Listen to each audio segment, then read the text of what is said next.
2026 সালের এশিয়ান বিশ্বকাপ বাছাই পর্বের গুরুত্বপূর্ণ ম্যাচ আজ সন্ধ্যায় মুখোমুখি হচ্ছে বাংলাদেশ ও সিঙ্গাপুর। সন্ধ্যা 7টায় রাজধানী বঙ্গবন্ধু জাতীয় স্টেডিয়ামে শুরু হতে যাওয়া এই ম্যাচ ঘিরে ফুটবল প্রেমীদের মধ্যে তীব্র উত্তেজনার বিরাজ করছে। তো কোথায় কোথায় বড় পর্দায় ম্যাচ দেখা যাবে আজকে চলুন জেনে নিই। তার আগে বন্ধু একটি রিকোয়েস্ট, ভিডিওটিতে একটি লাইক আর চ্যানেলটিকে সাবস্ক্রাইব করে রাখুন। স্টেডিয়ামে ধারণ ক্ষমতা 20,000-এর বেশি হলেও মুহূর্তের মধ্যে সব টিকিট সোল্ড আউট হয়ে গিয়েছে। টিকিট না পাওয়ায় অনেক ভক্ত বাফু ভবনে বাইরে ভিক্ষেপ করতে দেখা গেছে। তবে যারা মাঠে বসে খেলা দেখতে পারছেন না তাদের জন্য রয়েছে বড় পর্দার খেলা দেখার ব্যবস্থা। বিনামূল্যে খেলা দেখার সুযোগ দেশের 8টি গুরুত্বপূর্ণ স্থানে। টেলিভিশন সম্প্রচারকারী চ্যানেল টি স্পোর্টস জানিয়েছেন দেশের 8টি স্থানে বড় পর্দায় বিনামূল্যে খেলা দেখানো হবে।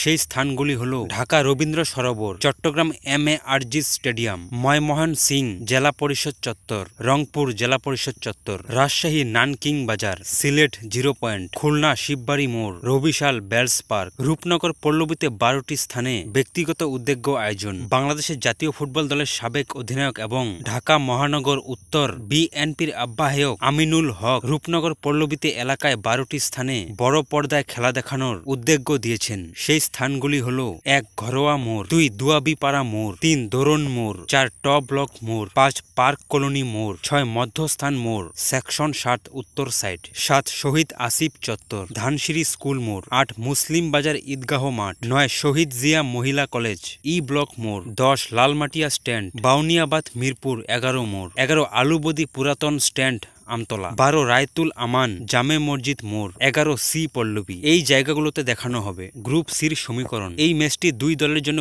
অত্যন্ত গুরুত্বপূর্ণ, কারণ এখন পর্যন্ত গ্রুপ সি এর 4 দলের পয়েন্ট সমান 1 করে। ফলে আয়োজকের জয় যে কোনো দলের জন্য গ্রুপে এগিয়ে যাওয়ার বড় সুযোগ হয়ে দাঁড়াবে। বাংলাদেশের জন্য এই ম্যাচ ঘরের মাঠে খেলার সুবর্ণ সুযোগ।